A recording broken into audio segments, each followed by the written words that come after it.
Okay, good morning. We'll give everyone one more minute to sign in, and then as we go on, hopefully more people will be joining us. Rabbi Dr. Eleff, you with us?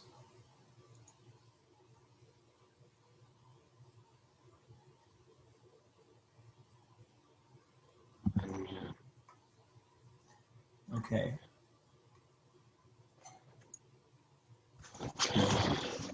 So,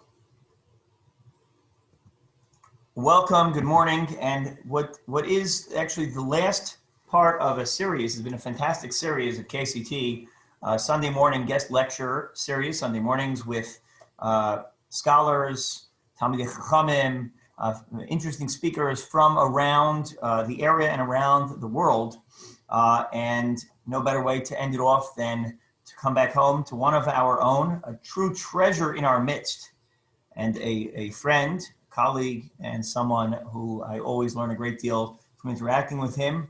And because of his great achievements and great accomplishments and just his incredible insights, we'll forgive the fact that he's a Baltimore Ravens fan. It is really special to welcome this morning Rabbi Dr. Zev Eleff. Dr. Eleff is an associate professor of Jewish history at Touro College. He is the chief academic officer of Hebrew Theological College and the vice provost of Touro College, Illinois. He is the author or editor of 9 books and has written more than 40 scholarly articles in the field of American Jewish history. His latest volume, Authentically Orthodox, A New Way to Understand Change in American Orthodox Life. That's today's title. The title of the book is Authentically Orthodox, A Tradition-Bound Faith in American Life.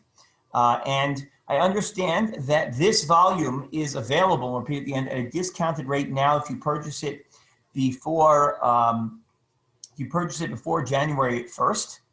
And now that it's available on paperback, and the link is available on the page here, and we will post it again via Facebook and send it gladly to anyone who's interested. It is well worth the purchase.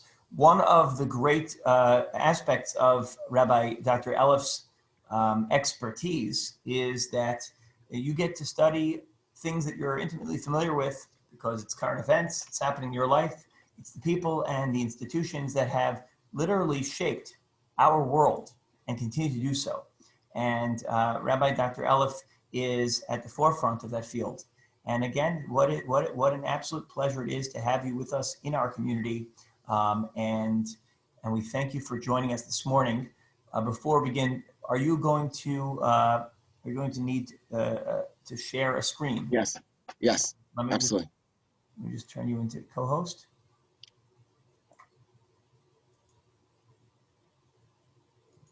And I'll ask everyone else to please keep their microphones muted for the presentation. All right, Bechavod, welcome. Thank you so much, Rabbi Gelman. I'll offer one corrective and a modification and a redefinition. So the correction is that because the mitzvah of Zoom scholars and residents, the person actually has to be far away. So I'll confess that right now, Melissa and the kids and I are in Los Angeles. We quarantined for a week at an empty home that we were able to locate away from my in-laws, and now we're okay with them. So I am far away, although obviously I'm still paying my mortgage in Skokie, Illinois. The redefinition is that I think there was a very kind way of saying that I write sometimes about what we talk about at Shabbos tables, but I offer footnotes. And about the Ravens, yes, I'm a Ravens fan, but right now I'm also a Bills fan because we're going to need you to beat the Dolphins after the Raiders collapse. Rachmana litzlan. I see that I can't yet. Oh, I have to, Rabbi Gelman, I think I need you to unshare. There we go. There we go. Okay, so our business this morning is to talk about a term that I call, but I borrowed from other scholars, particularly a French anthropologist named Regina Bendix, authenticity. I didn't know Bendix's work before I really started writing this. Instead, what I found that authenticity plays a very disproportionate role in descriptors and adjectives for people writing about Orthodox Judaism, and for that matter, all tradition-bound faiths, all faiths that rely very heavily on tradition. And in some ways, I'm broadening a perspective that is well ensconced, and it's something that I think we also I mentioned. I write about Shabbos table conversations with footnotes. So here's a book that made, actually two books, that made it onto Shabbos table, or at least coffee table discussions. The first is a quotation from a colleague of mine, sociologist Sam Heilman. The purpose of this volume, he coined this term sliding to the right, then, is to examine these developments and the contest within American Orthodoxy at the beginning of the new century. In particular, I seek to understand what was thought once to be the type of Jewish life and practice most ill-suited to and at odds with America, Haredi Orthodoxy. I think take issue with 19th century Catholics might take issue with that, has managed to secure itself here, and how the trend of orthodoxy, once believed to be best fitted to survive here, modern orthodoxy, now finds itself losing the ideological battle for survival. Frum is giving way to Frum-er. And what Heilman argues is that Orthodoxy, and really all Judaism, he's borrowing this from the great historian Jacob Katz, is that all religion, in particular Judaism, could be understood as being on a line. If you think about just your basic geometry or even algebra 2, there is this x-axis, and there's tradition on the one side, and there's modernity on the other. And as tradition, as you plot yourself closer and closer to modernity, you get closer to reform, or in Katz's day, Zionism or secularism. And the further you move towards tradition, you are Orthodox. But you could plot yourself quite neatly on this line, and however many steps you took, you absorbed modern sensibilities, then you were moving further away from Orthodoxy. And Heilman takes that argument as well, and other scholars do. My good friend Adam Ferziger, my teacher Jeffrey Gurak. But such a conception was born out of Frankfurt, Germany. That's where Katz had studied. And America, I thought, was quite different. One graphic on the right side is a book that was very popular when I was going to college. It was written by two graduate students, two Orthodox graduate students. I think both have disavowed this book by now, this little pamphlet, A Parent's Guide to Orthodox Assimilation on University Campuses. The punchline is, take your kid out of Maryland, Brandeis, or Penn, or Harvard, and put them directly into Yeshiva University. It made people outside of Yeshiva University quite upset. But again, the idea was that this is part of sliding to the right. Moving to a secular college was somehow leaving the Orthodox fold. On the other side, it's not just sliding to the right, but other scholars, a good friend of mine, Yehuda Turetsky, and a well-known sociologist, Chaim Waxman, wrote an article shortly after, about 5 years after Heilman's book appeared, sliding to the left, question mark. Our hypothesis is that American Orthodox Jewry is much more heterogeneous than the above cited observers, referring to Heilman and some others, perceived. That the modern Orthodox sector in particular is neither of one stripe, nor has it overwhelmingly Harediized, and indeed, there have been some developments indicating significant ritualistic departure not only from Haredi norms and values, but from traditional Jewish religious behavior as well. And here I've given you an image of the 1997 International JOFA Conference, Jewish Orthodox Feminist Alliance. They thought they were going to get about 200 participants. They ended up getting 700, partly because a young girl in Queens bat mitzvah was banned about a month before. That received a lot of news attention and questions about feminism. And so what Turetsky and Waxman argue is that it's true that there are people sliding to the right, but there are many people who are sliding to the left. At any rate, Orthodox Judaism in all communities, in all faiths, in all religion are very complicated. But again, it's a question of some people sliding. I'm well aware that when I slide to the right, you're visualizing it to the left, but sliding to the right, sliding to the left. However, I thought it's much more complicated. And for that, I turned to another sociologist. I'll get into the historical evidence in just a moment. Charles Liebman, the great sociologist of American Jewry and Israel as well. Orthodoxy's current influence has a number of causes. The most important one, I believe, is the sense of many non-Orthodox Jews that orthodoxy is the voice of Jewish authenticity. The sense that orthodoxy is the voice of Jewish authenticity may stem from the fact that orthodoxy is a legitimate expression of the Jewish tradition by everyone's standard. Again, that's not what Liebman's arguing, it's not what I'm saying, but the impression that somehow the Orthodox Jew is the most authentic Jew by many people's estimations, even if they themselves aren't Orthodox, is important.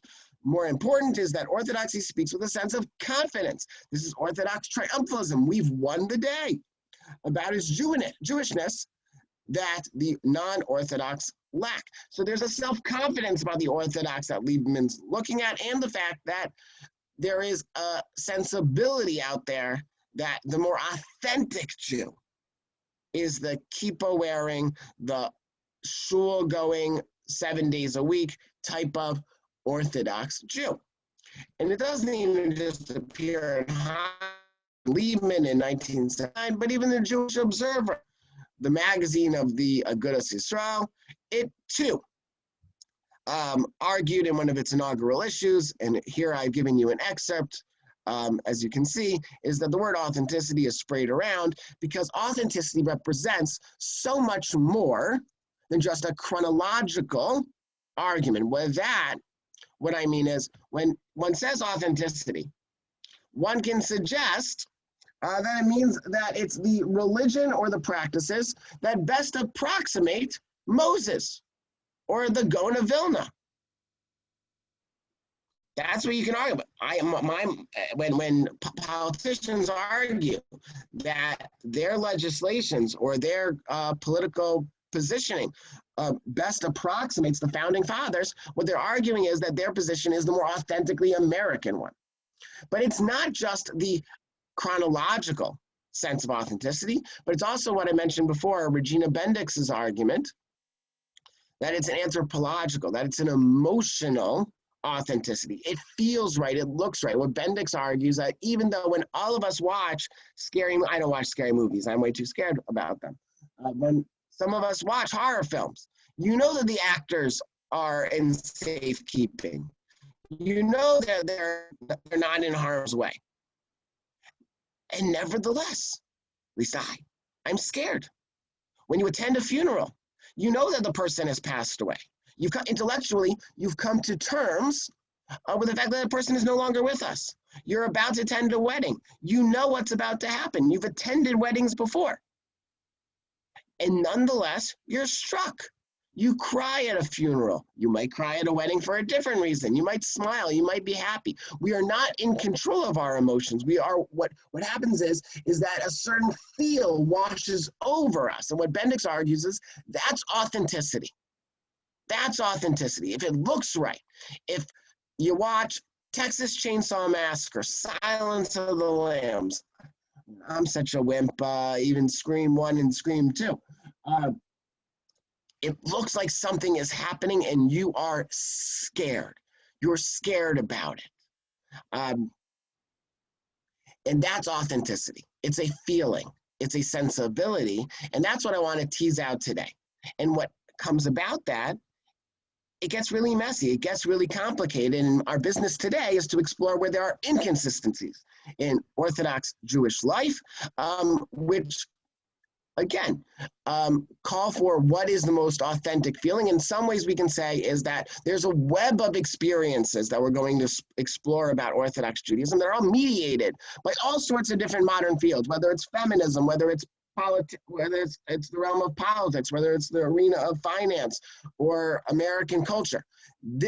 Authenticity becomes the great mediator for how Orthodox Judaism changes and moves throughout time, both to the so-called left and to the so-called right. So my favorite example, perhaps, is peanut oil. The memoir literature about the Lower East Side, or in Maxwell Street for that matter, they all have discussions of how usually the mother, but her children as well, from Hanukkah time, our time, all the way until Passover, would be collecting chicken fat, because such an ingredient was critical to baking and cooking for Passover, for Pesach. In the 1920s and 1930s came along peanut oil. Peanut oil was used because, number one, peanuts had not reached Eastern Europe until the 1880s. It wasn't even a popular food until Union soldiers found it during the Civil War in the 1860s, and then it wasn't even used beyond Barnum and Bailey until the 1870s. Very, very useful at the turn of the 20th century, and nobody thought. So here in a rabbinic journal, and the image on the right is from Hapardes, planter with Hebrew and Yiddish language, Hashem and Shal peanut, kosher lePesach lekol hashana. It's kosher lePesach, and for that matter, anytime that you want it. Planters was so taken by their sales among the traditional Jewish community that they published a Yiddish cookbook, kosher lePesach, Gesenda a ganz Jahr. It's good for the entire year. 46 recipes. Each one, the commonality is that you have peanut oil in each cuisine. Later on, the advertising ran. It wasn't just over a recipe from the Passover oil. Pesach was synonymous. Pesach cooking was synonymous with Planters peanut oil. And why not? It was far better to cook with than, say, schmaltz. And here on the top left, well, before I get to that, on the bottom left, you have an OU Passover directory. And here they didn't certify, at least at the outset, Planters peanut oil, but they certified Rokeach oil. And under oil, you see Rokeach peanut oil is certified kosher lePesach.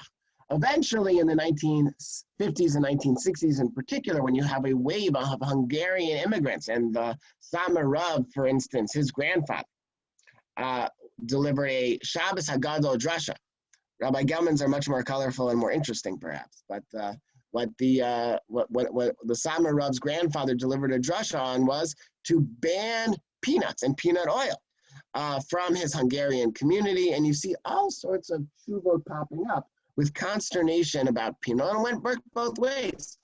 So, for example, the book dealer, Yaakov Goldman on the Lower East Side, wrote to Rav Moshe Feinstein saying, what's going on about peanut oil? We're all using it, but now I'm hearing rumblings that it's no longer permitted. And Rav Moshe Feinstein writes a tshuva be'inyan peanut im yesh bo chashash iser minhag kitniot. What was the issue? Well, the kidneyot is so interesting because it's totally extra halachic. That the Gemara and Psachim, if you believe Abba Shol, there's a mitzvah to eat kidneyot because it's dafka not chametz.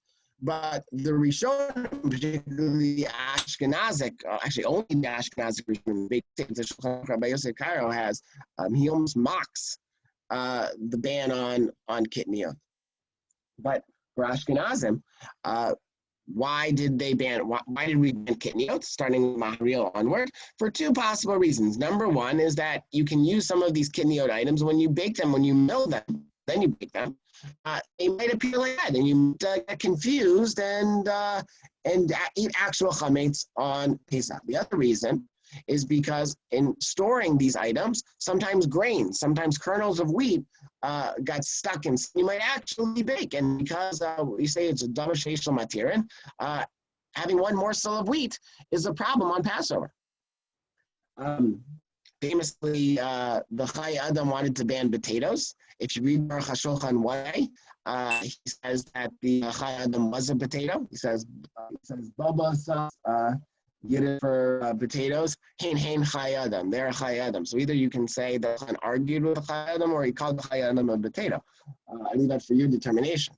But new items that were unknown to, say, the Ramah, who is the reason, because he codifies it in his gloss on the Shulchan Aruch, is the reason why so many Ashkenazim, I think all Ashkenazim, observe kitniot. But new items came up, and peanuts were on the docket in the late 19th and early 20th century. Moshe Feinstein was terribly upset.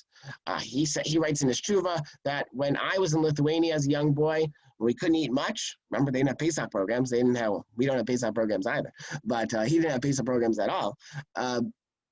He would snack on peanuts during Passover, because what else could you eat?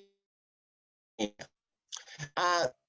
yet, it's very clear to Jews and non-Jews alike that peanut oil, that Jews are very taken by this ingredient. So much so the U.S. Department of Agriculture, wishing or being told by FDR's administration that most oil would have to be used for the war effort, recommended that all Americans make good use of peanut oil. The better grades, they write in a report in 1942, of refined peanut oil are used in certain salad oil blends for which it is considered to have a superior value. A white form of refined peanut oil enjoys much popularity among the Jewish trade, so it's significant in several eastern cities. So Jews are partaking from it in the 40s, 50s, and the 60s.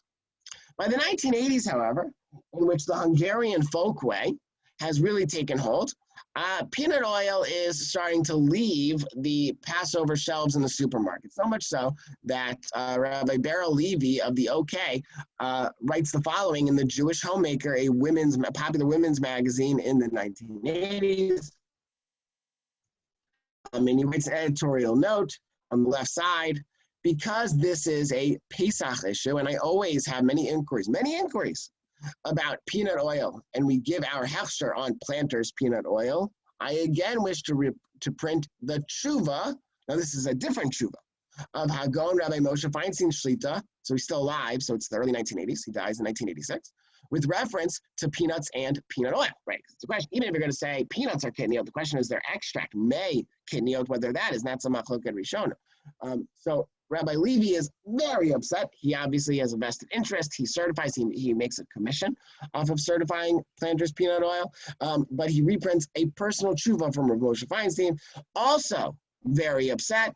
How come the world is getting so crazy? How come we are withstanding from peanut oil on Passover? The Rishonim had this not in mind, and it's not even a legume. And yet, Rabbi Shimon Eider, who attended Yeshiva University, but also studied later on with Rabbi Moshe Feinstein, was considered one of his leading disciples. In his very important Passover guide of the late 1970s, breaks from his teacher, and in a section called Liquids and Other Derivatives, concerning question whether liquids and other derivatives of kitniot are included in the gezerah of kitniot, and whether peanuts and peanut oil are considered as kitniot, there are various opinions among the poskim. So he is equivocal. One should conduct himself according to his minhag. If one is uncertain of his minhag, a Rav should be consulted. He was unwilling to adopt at full depth Rabbi Moshe Feinstein's opinion. And in our modern time, quinoa entered the Orthodox Jewish cuisine probably in the last 15 years or so, and the question of quinoa was raised. And whether this falls under the rubric of kitniot, I believe the CRC was always avant-garde in permitting it, but the Orthodox Union took a long time to permit it. But quinoa peanut oil is not okay, and what you get, again, is a bullock sense of tradition. It's not moving to the left or moving to the right. It depends on when things are happening. Quinoa had its time that it was considered maybe a little bit like peanut oil, and you see quinoa brought in space of money, but sparks a rabbinical debate. And here in this article, Rabbi Menachem Genack of the Orthodox Union is not railing against it, but is concerned about the use of kitniot. I think by now, most kashrut agencies have permitted various brands of kitniot, but again, it's the same issue, but happening at a different time in a different place, same issue about this is the modern kitniot, and yet we come at divergent views, and it makes things messy and make things complicated. Another issue is bat mitzvah.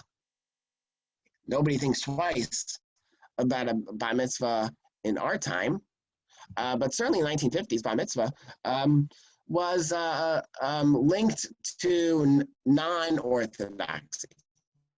So in 1959 speeches, just for instance, but I could have given you much more. One by the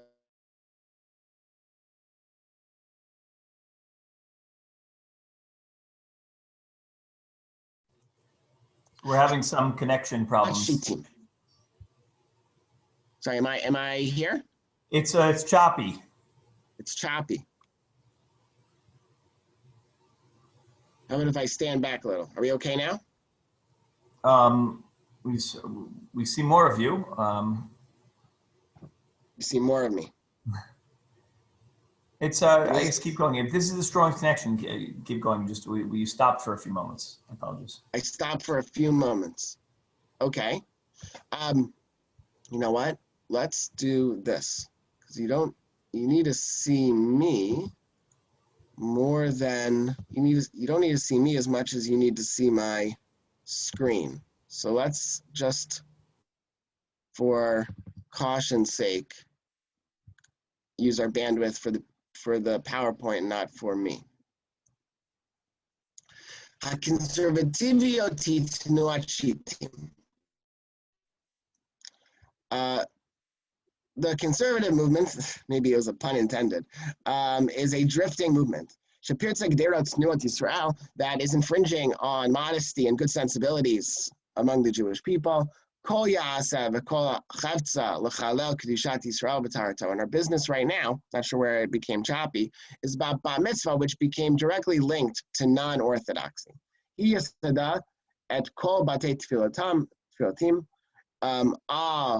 Taruva Nashim Va'anashim. What does conservative Judaism stand for? Mixing of men and women together.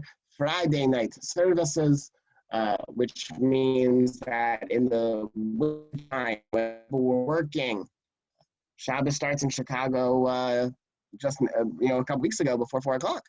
Some people might have been working until then, so to accommodate, many conservative synagogues were offering late Friday night services, which was seen as encouraging Chilul Shabbat.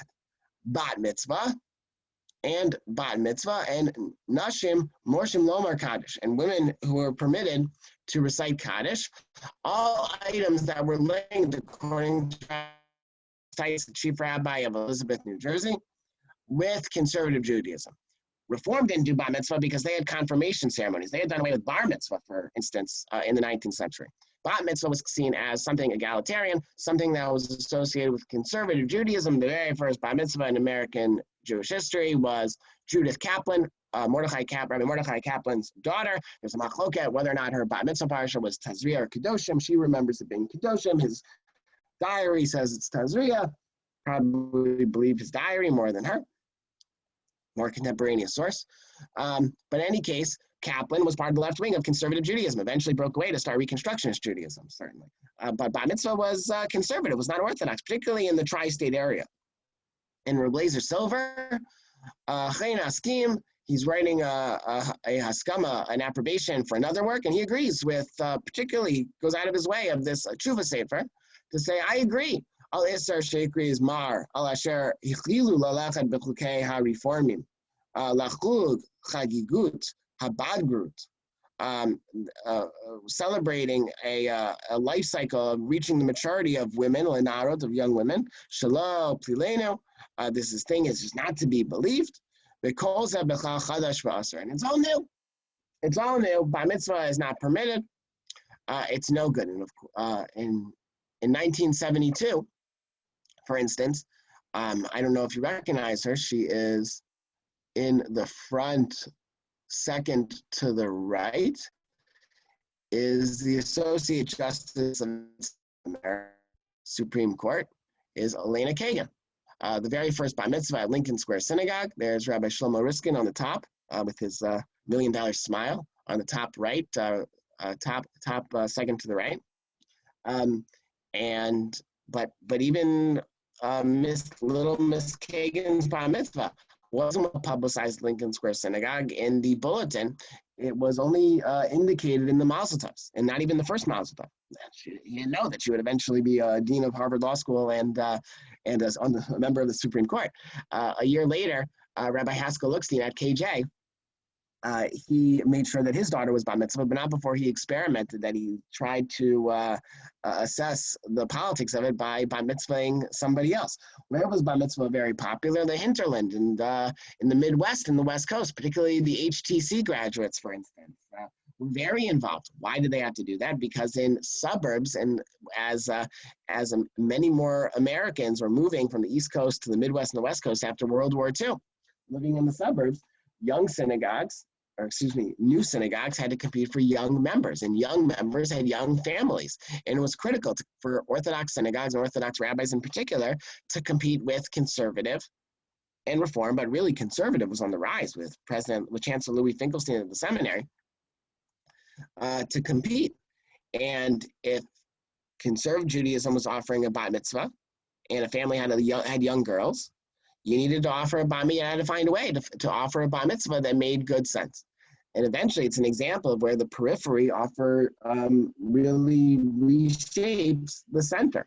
That the critical mass of Orthodox Jews on the East Coast were really influenced by the success of bar mitzvah and proving its authentic bona fides in the Midwest and West Coast. The Kagan that it happens in 72 is much later than the bar mitzvahs that took place at, say, Kins or other Orthodox congregations, Ezra's Israel, traditional congregations, Orthodox congregations in Chicago.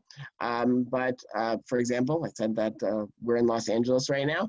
Beth Jacob under Simon Dolgan, who was a well-known rabbinic personality and a graduate of the Hebrew Theological College, also was one of the first to experiment with bar mitzvah in the 1950s. So in truth, the Kagan bar mitzvah in 1972 was Johnny come lately in the Orthodox scene, but was rare in New York. And eventually New York absorbs bar mitzvah specifically because its Orthodox bona fides were established elsewhere, but was proven to be correct and even helpful for the Orthodox cause.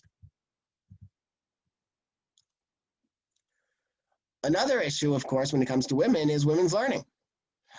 Here you have a young girl. I think she's studying, it looks like Beitza.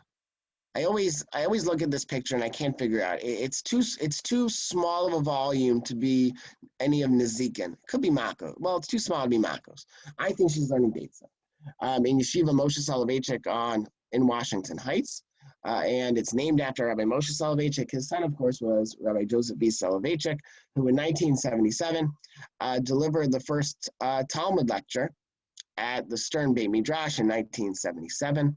It absolutely kills me to say that he's seated next to the late Rabbi Norman Lamb, who just became president of Yeshiva University. Rabbi Saul Berman is directly next to him, and in between them is Karen Bacon, who had just become dean of Stern College and is still there. Ad Hayom Hazeh. And see that it reached the press, even the Yiddish press, which was not really sanguine about the Talmud Shir. In fact, they reprinted the press release, but they changed the title. So Harav Soloveitchik zogt ersten Gemara Shir. He gave it doesn't take too much Yiddish, the first Gemara Shir for Meidalach in Stern College. That he gave a shir. Most the press release did not call it a shir. And you see that it's you don't think you have to know too much finesse with that Yiddish to realize the mocking tone of it, that he gave it to Meidalach at Stern College. It wasn't, though, controversial. Really, that was, again, in the 70s at the height of the feminist movement, and there were rumblings that Rav Hutner was in Saul Berman's memoir of the issue. He claims that Rabbi Hutner was very upset. Rabbi Hutner had a very disparaging view about women's learning Talmud, and he was ready to ban Rabbi Soloveitchik, put him in cherem. But Rav Moshe Feinstein, apparently, when Rav Hutner visited with him, saying, "Do you know who you're talking about? You're talking about Rabbi Soloveitchik. It's not really going to go that far." But in 1968, for instance, Ramaz School, its associate principal, Rabbi Haskell Lookstein, writes the following: Ramaz High School conducts an honors program in Talmud for selected qualified students who are both deserving of participation in such a program and interested in it. I am happy to inform you that your child has been selected for this honors program. So it didn't go to just any Ramaz student, went to the best and the brightest. And this is 1968 again. It will meet on Thursday evenings from 5 to 6 under the direction of Rabbi Julius Parnas, a celebrated Rosh Yeshiva at Yeshiva University. At the time, he was better known as Rabbi Yehuda Parnas, who would eventually leave Yeshiva University for Lander College, in part because of the establishment of the Graduate Talmud Learning Program for Women, GPATS. But at the time, in 1968, the class will be held in room 606. Sessions will begin on Thursday, October 24th, and will run according to the schedule on the attached memo. And maybe you think that it's just for boys. Well, if you look at the registration card on the right, I hereby request that my son / or daughter. And that was Rabbi Parnas. One thing I should say is that in the kerfuffle in the 1980s over women's tefillah groups, which were considered to be not egalitarian. Women's tefillah groups are not considered to be egalitarian. To the contrary, they eschewed the word feminism. But leaders like Rivka Howd and others very much wanted the Rabbinical Council of America's approval over women's tefillah group in the 80s. And in that instance, its president, Rabbi Louis Bernstein, needed to somehow parse out how the RCA could be in favor of women's Talmud, something the Talmud doesn't have very kind things to say, and women's prayer groups, which at the time its advocates were saying is not really that different from Beis Yaakov homeroom, and it created, again, a certain level of instability of what is authentic and what wasn't at that time. Now, all this comes to, again, to map it, to offer context of the American religious scene, is a very pithy statement by Peter Berger, a text that was passed around, I'm told, in the back of Rabbi Soloveitchik's classroom when it came out in the late 70s. Actually, it's a footnote in a well-known popular book. Yet those who affirm in Orthodox, referring to Orthodox Judaism, it's not a book about Orthodox Judaism, but all American faiths, or even a moderately Orthodox version of Jewish identity, continue to define the latter as such a fact. Their problem is that they must affirm it in the face of empirical evidence to the contrary. The Orthodox precisely defines Jewish identity as destiny, while the social experience of the individual reveals it as an ongoing choice. When Berger argues that in particular Orthodox Judaism faiths struggle with the fact that in the technological modern age of his late 1970s, last quarter of the 20th century, you don't need to be religious.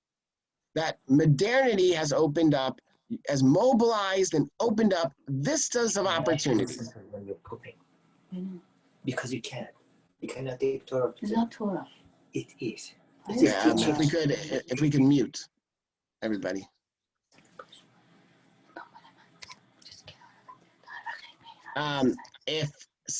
What Peter Berger suggested, and it's absolutely true, is that we are not compelled to be Orthodox. We might not intuit it. It might not be consciously.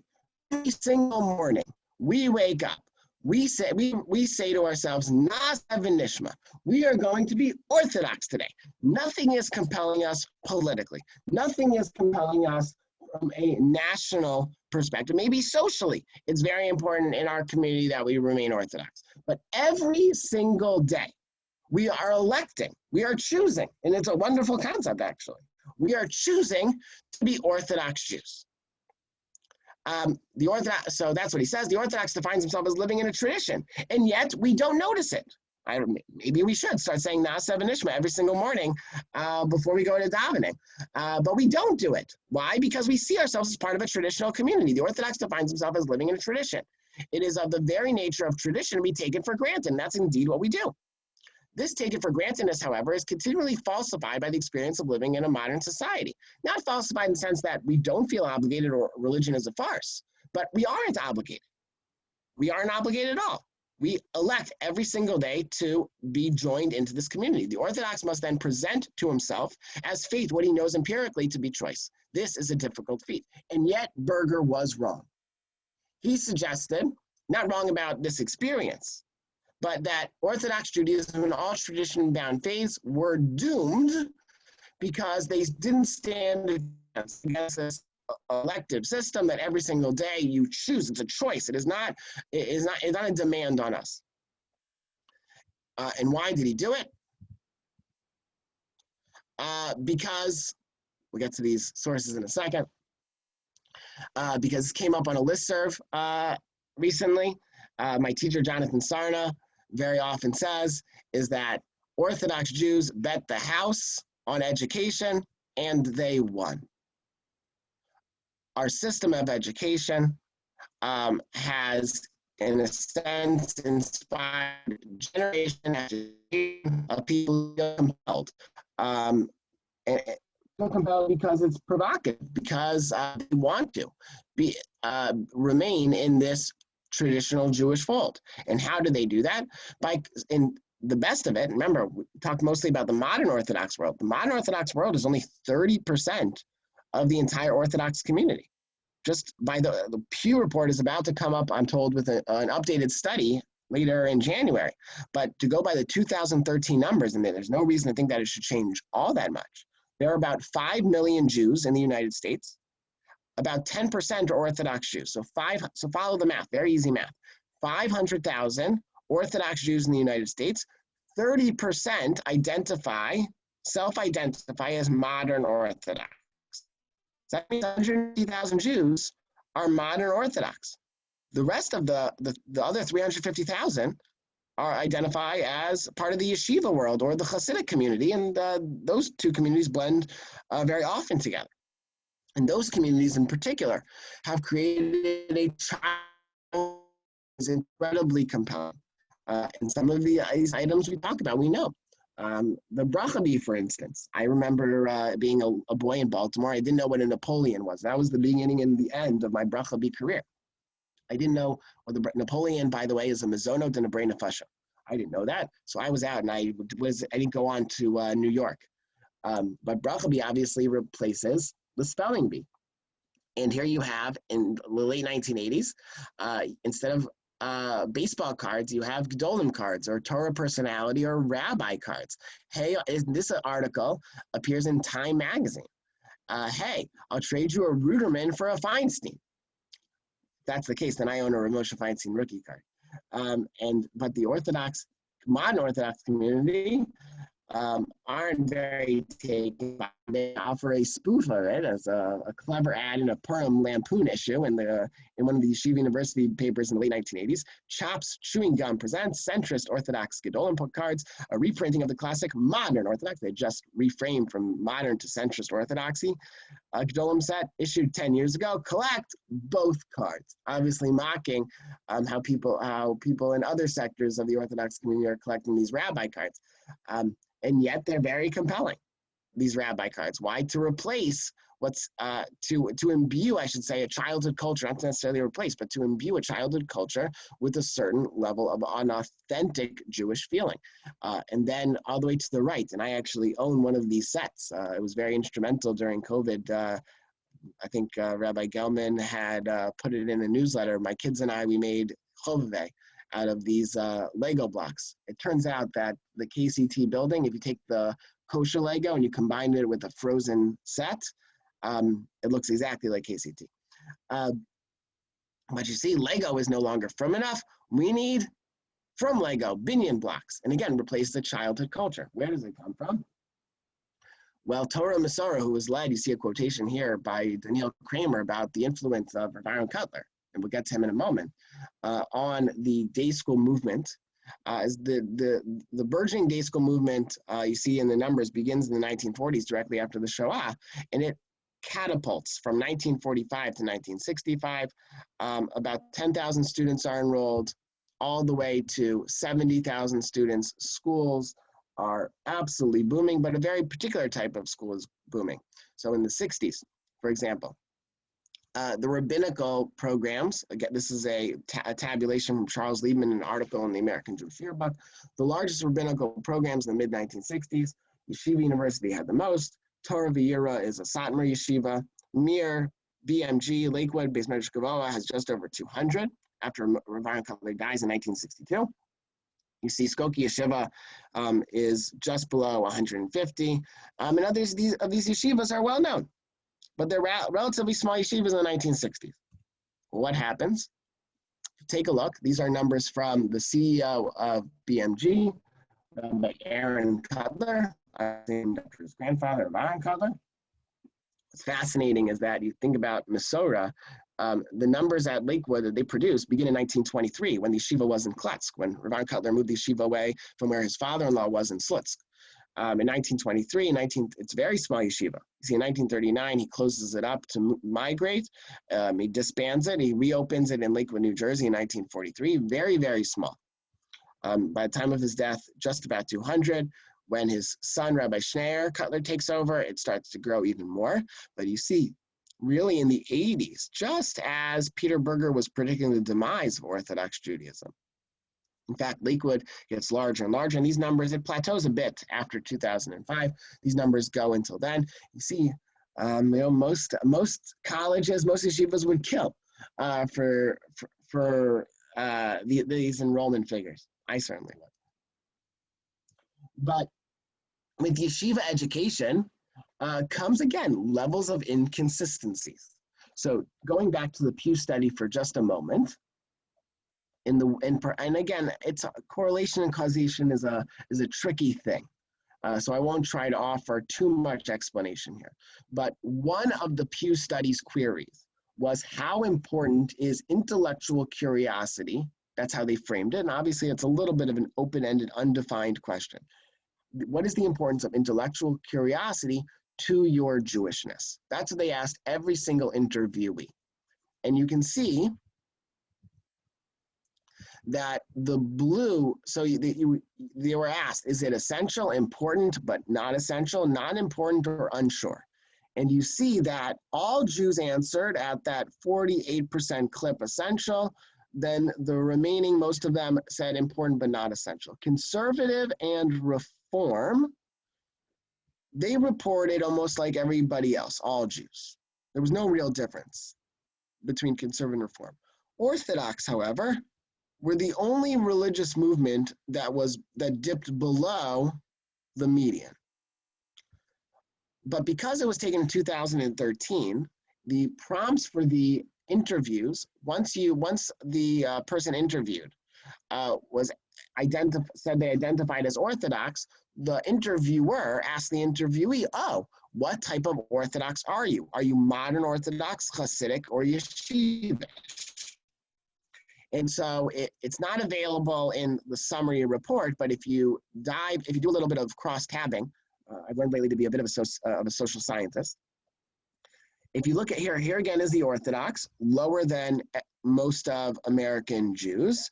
The modern Orthodox actually report intellectual curiosity even higher than all Jews, but there again, only 30% of the Orthodox Jewish community. The Hasidic were the lowest, and the Yeshivish, which is the largest segment of the Orthodox community to date, brought the number down so that the Orthodox number generally was lower. Those figures are lower than all American Jews, but brought the Orthodox quotient lower, even though the modern Orthodox actually reported higher.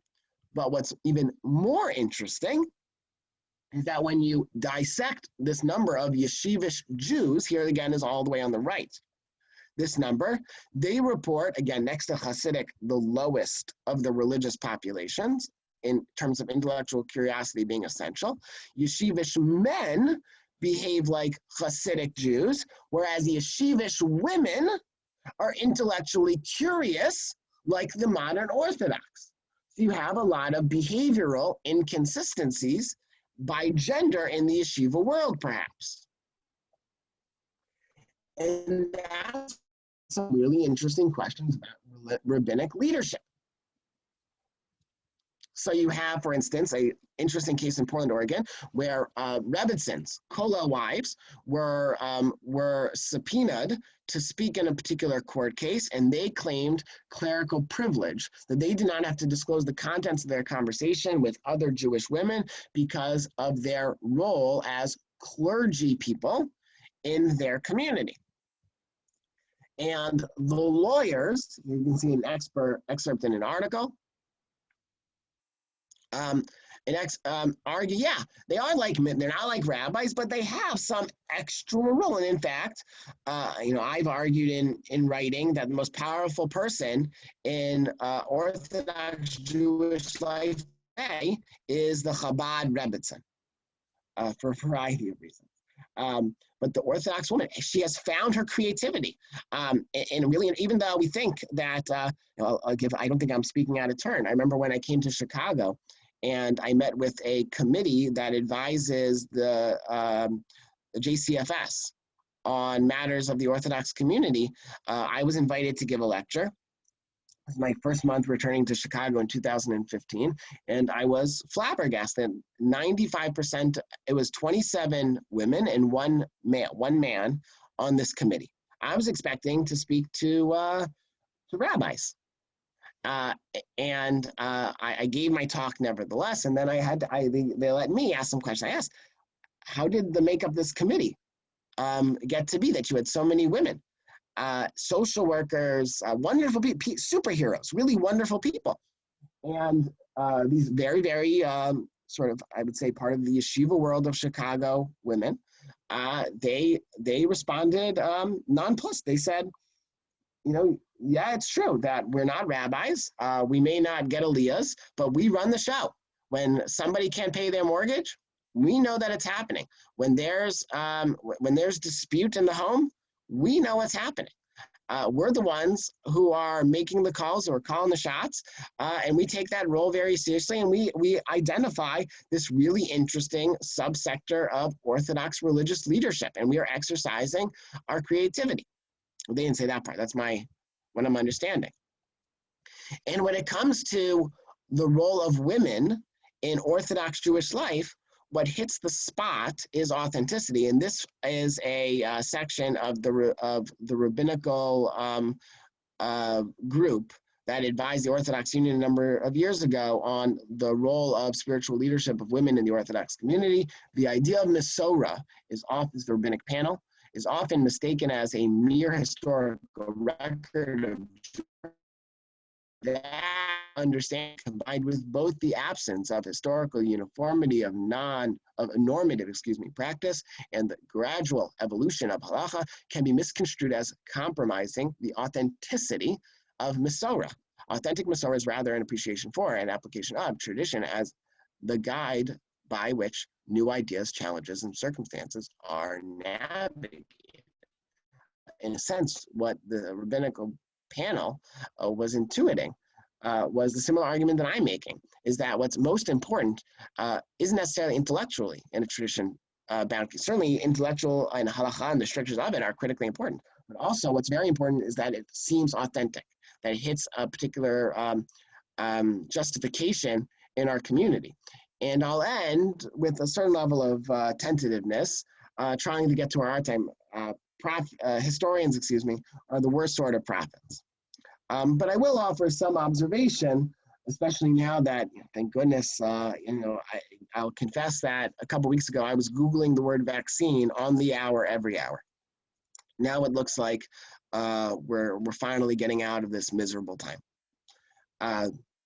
But when you think about our experts and who are advising us, there's something really interesting that's happening. And before we get to that moment, let's just take a look at some earlier sources. And again, a source, the Jewish Observer, the Aguda right-wing publication, no longer extant. And if you look at who's writing articles, an Orthodox psychotherapist confesses, the bio of this Dr. Jacob Mermelstein doesn't express just his scholarly bona fides, but his Orthodox bona fides. Same evolution, factor theory. Who is this person? Its author, a Rabbi Spetner. He isn't just a world-renowned scientist, but he also belongs to the so-called scientist shul in Silver Spring, Maryland, and he has Jewish bona fides as well, a credo of a scientist.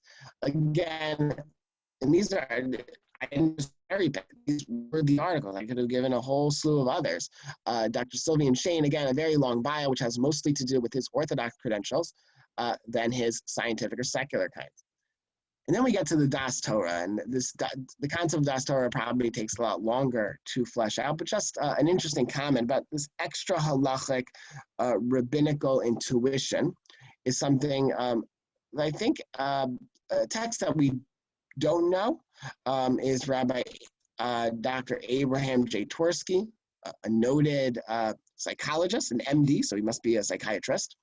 Although a rabbi may be authorized to issue rulings on questions that can be answered by halakha, that does not necessarily qualify him to render an opinion on matters for which there are no direct halakha guidelines. In such cases, one should be guided exclusively by Torah Hashkafa. So he acknowledges, he's a part of the yeshiva world, certainly, although he has certainly made an influence on the modern Orthodox community as well.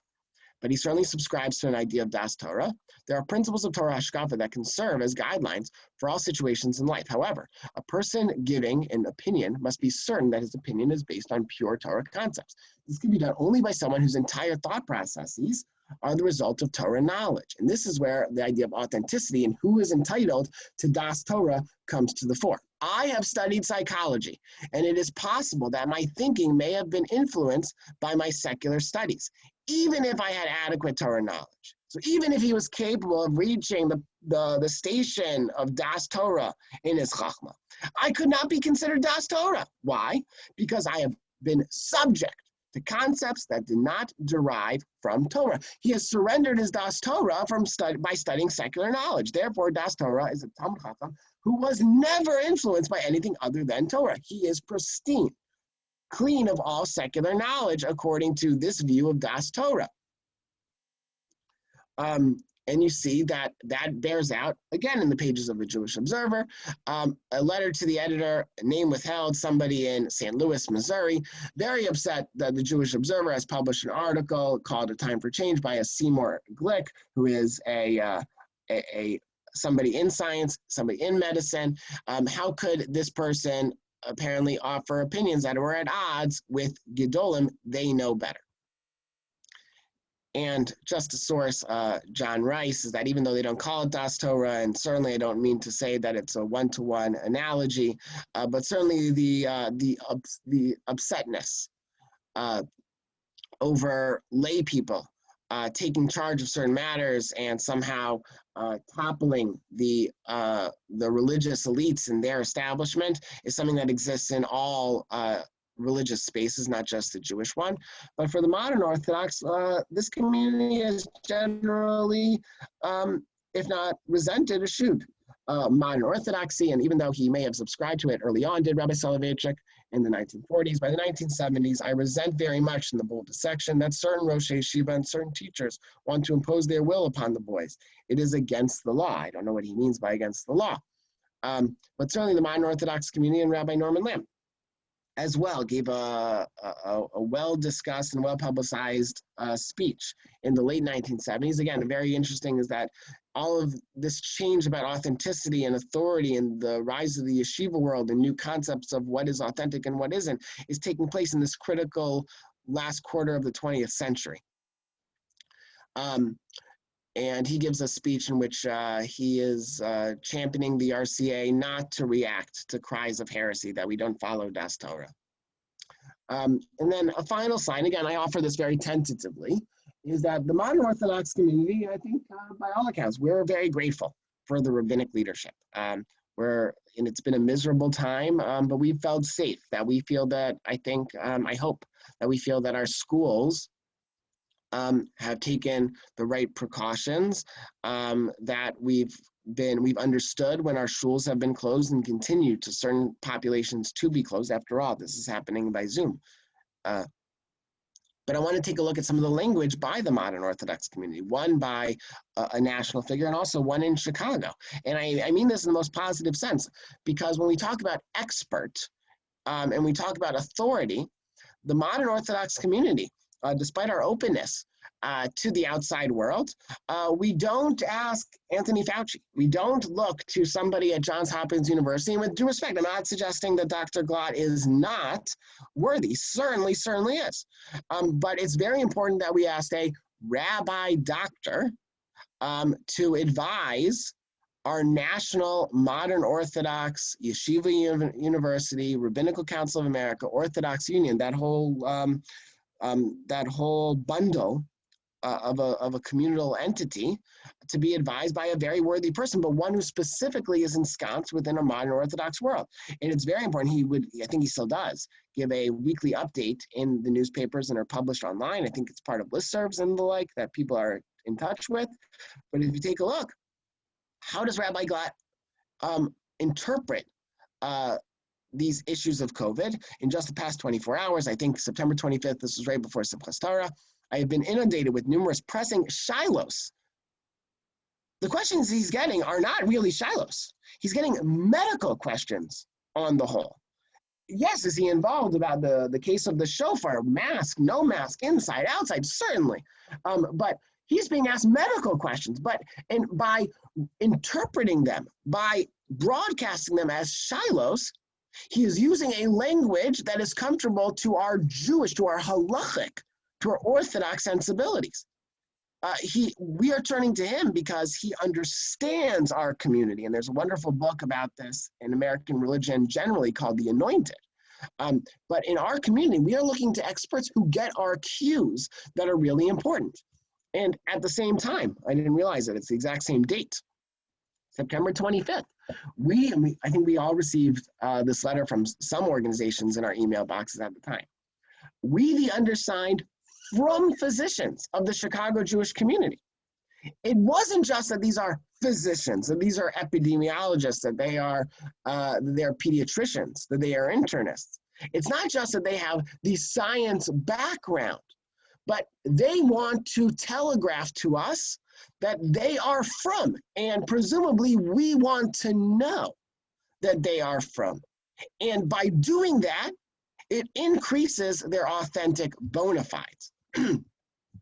So what I'll submit is that in the Orthodox world, we all have to negotiate this sense of authenticity, and it is messy. And for somebody's authority, it's not appropriate in our percent. Maybe good for them, but not for us. But even for us, we all negotiate, whether it's expertise, whether it's our communal cues, whether it's our diets on Pesach.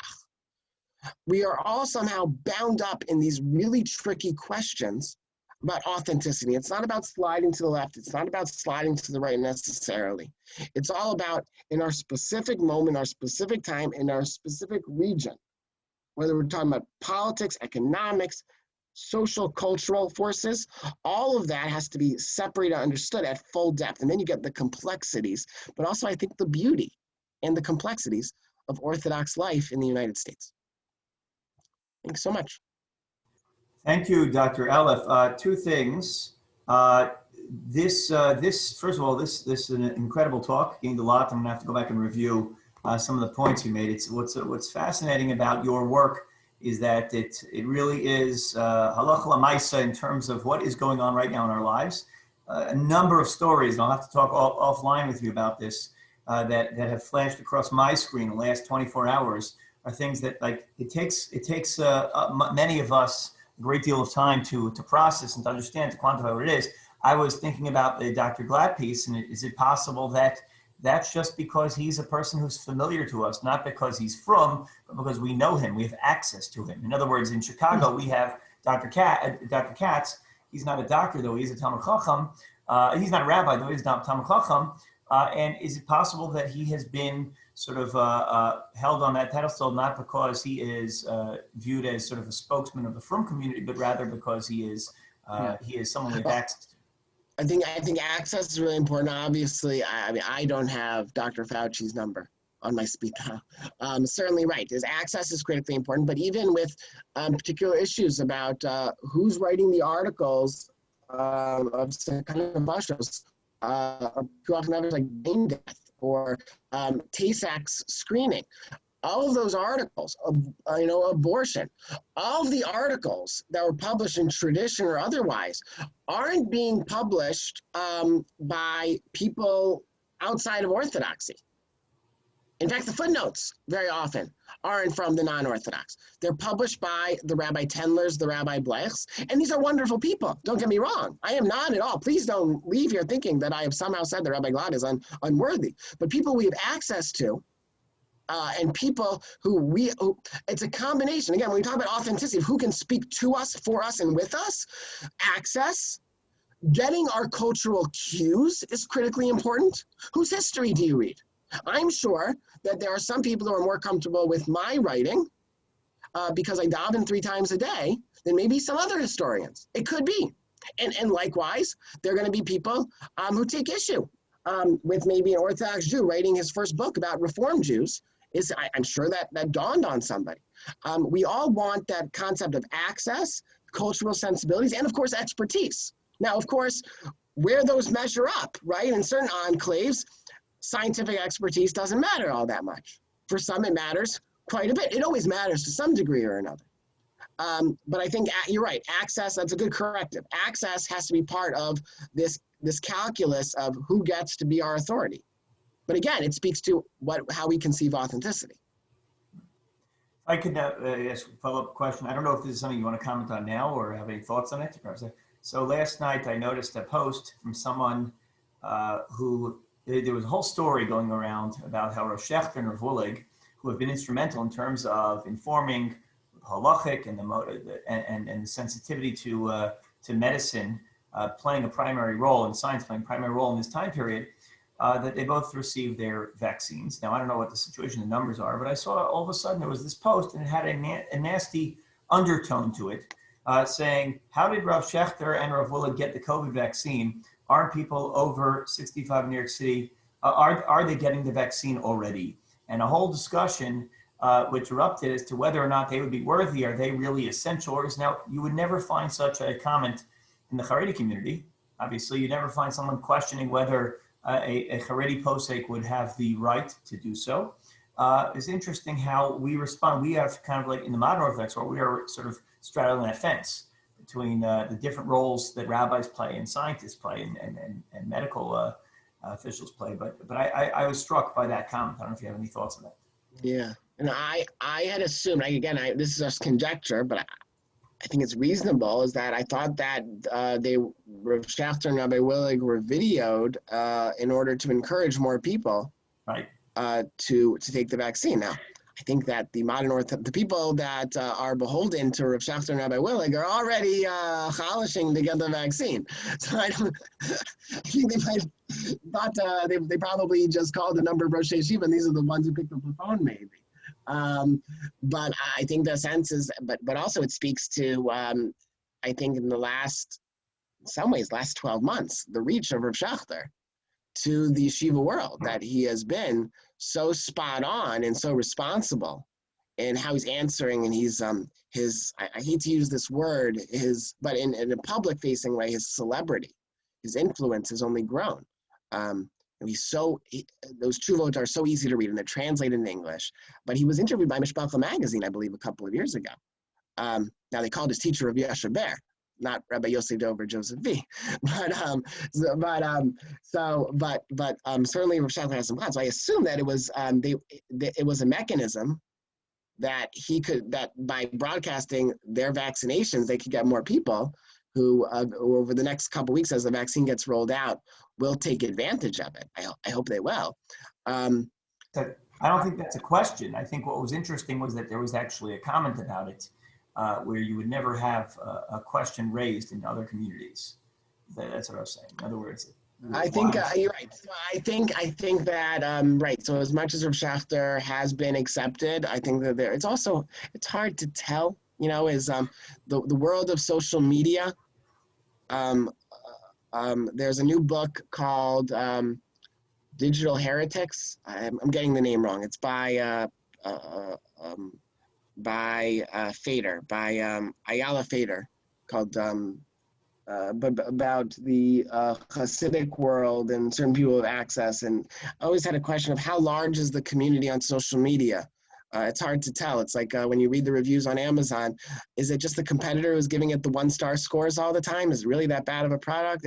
Unfortunately, it's discombobulating. So when you have one snarky person, again, I won't say guy because it could have been a woman probably, equal opportunity. It is a problem, but I think, yes, I think that when it comes to rabbinic authority, take for example, again, it just passed away, is that when Rabbi Adin Steinsaltz, his Talmud and so many of his books were banned, he was demoted to Mar Steinsaltz in the Yeted Ne'eman. Right? There's something rather impeachable about our community, and for better or for worse. Rav Schechter is a card-carrying Zionist, was the head of the docket at the Mizrahi delegation this past year.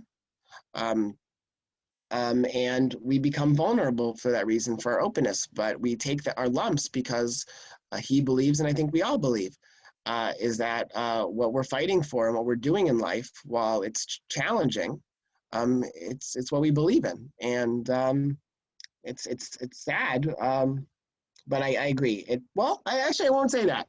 I remember, I don't remember because I wasn't alive yet, but I remember reading about it in the late 1970s, the early 1970s. Rabbi Yashiv, I think he came out in favor of a particular etrog. And the yeshiva community in Mea Shearim were so upset, they pelted his apartment with the etrogim. So even Rabbi Yashiv can be hit hard like that. Even the Lubavitcher Rebbe in his lifetime, not posthumously, even his lifetime, could have been hit hard by Rav Shach and Rav Avad Yosef. So I think, actually, I take back what I said. I think social media shines a brighter light on it, but everybody's vulnerable to sickos.